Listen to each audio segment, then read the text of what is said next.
सत्य के साथ। जरा सोचिए, एक ही घर, एक ही छत के नीचे, लेकिन 4 पीढ़ियां और 4 अलग अलग दुनिया।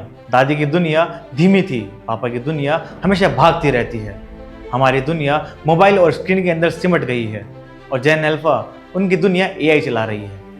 ये कहानी सिर्फ जन्म के साल की नहीं है, ये कहानी है उस वक्त की, उस दौर की जिसने हर इंसान की सोच को बदला। हर जनरेशन को एक अलग दुनिया मिली, अलग चैलेंजेस मिले और उन्हीं चैलेंजेस ने उनकी सोच और जिंदगी का डायरेक्शन तय किया। वैसे एक बात क्लियर कर दूं, हर रिसर्च इंस्टीट्यूट्स में ईयर थोड़े ऊपर नीचे हैं, लेकिन यहाँ हम वाइडली एक्सेप्टेड टाइमलाइंस में बात कर रहे हैं। नमस्कार, मैं हूं साहिल कुमार और आप देख रहे हैं टीवी न्यूज़ वायरस।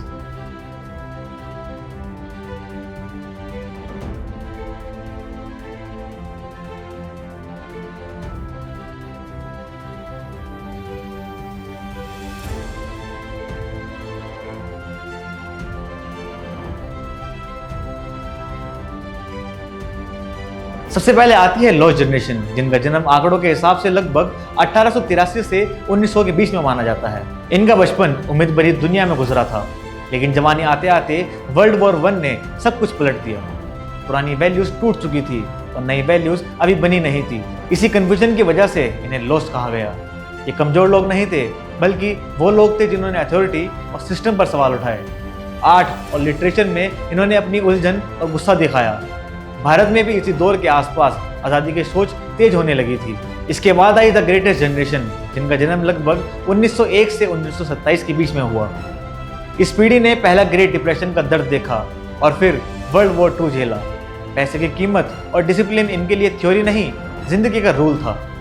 जब दुनिया को उनकी जरूरत पड़ी, तब उन्होंने अपना फर्ज सबसे ऊपर रखा।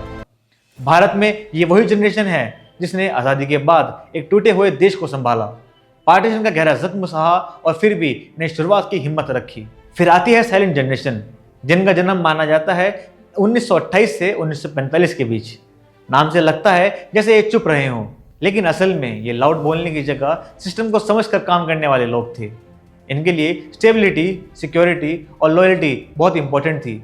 इसी जनरेशन ने एजुकेशन सिस्टम, ऑफिसेस और गवर्नमेंट इंस्टीट्यूशन की स्ट्रॉन्ग नींव रखी थी। भारत के एर्ली ब्यूरोक्रेसी और पब्लिक सेक्टर का बेस काफी हद तक इसी पीढ़ी ने तय किया। वर्ल्ड वॉर 2 के बाद आई बेबी बूमर जनरेशन, जो लगभग 1946 से 1964 के बीच पैदा हुए। इस दौर में दुनिया में ऑप्टिमिज्म था, ग्रोथ थी और पॉपुलेशन बूम हुआ। टेलीविजन, शहरी लाइफ और क्रेडिट कल्चर यहीं से फास्ट हुआ। लोग अक्सर बूमर्स को सेल्फिश बोल देते हैं, पर सच तो ये है, ये काफी आइडियलिस्टिक थे। सोशल मूवमेंट्स, प्रोटेस्ट और सिस्टम के खिलाफ आवाज उठाने का काम इसी पीढ़ी ने किया, जिसका असर आज तक देखा जाता है। इसके बाद आई जनरेशन एक्स, जिनका जन्म रफली 1965 से 1980 के बीच में माना जाता है। माँ बाप दोनों काम पर होते थे, इसलिए इन्होंने बचपन से ही खुद पर डिपेंडेंट होना सीखा। ये प्रैक्टिकल, इंडिपेंडेंट और थोड़े स्पेक्टिकल होते हैं। इन्हें लेजी बोला गया, पर ये काम से नहीं भागते, बस ब्लैंड लॉयल्टी को पसंद नहीं करते। एनालॉग से डिजिटल दुनिया का रफ ट्रांजिशन इसी पीढ़ी ने फेस किया। भारत में 1991 के बाद इकोनॉमिक बदलाव आए, उनका सबसे ज़्यादा फायदा और बोझ इसी जनरेशन ने झेला। फिर आए मिलेनियल्स, जिन्हें जेन वाई भी कहते हैं और जिनका जन्म लगभग 1981 से 1996 के बीच में हुआ। इन्होंने पहला इंटरनेट, पहला मोबाइल, पहले सोशल मीडिया देखा। बचपन रिलेटिवली कंफर्टेबल था, पर जवानी आते आते 9/11 और ग्लोबल रिसेशन ने रियलिटी दिखा दी। इसलिए जनरेशन सिर्फ पैसा कमाने की नहीं, बल्कि पर्पस और बैलेंस की बात करती है। Work life balance, mental health और फ्लेक्सिबल वर्क कल्चर इस जनरेशन के साथ ही मेन स्ट्रीम हुआ।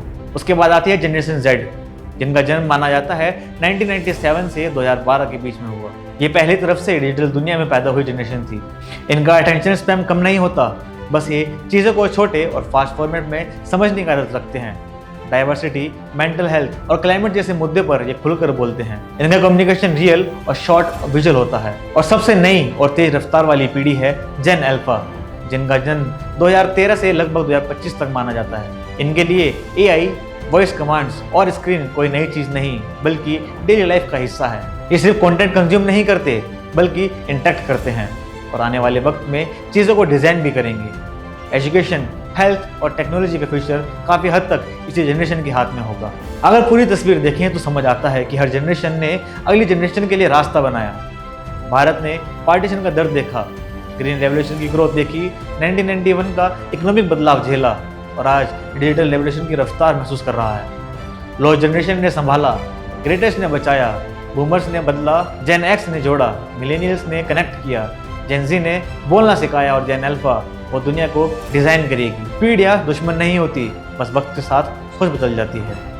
अगर आपको ये वीडियो पसंद आई हो तो हमारे चैनल को सब्सक्राइब जरूर करें, वीडियो को लाइक करें, शेयर करें और जुड़े रहिए हमारे साथ ऐसी ही वीडियोस के लिए। नमस्कार। सत्य के साथ।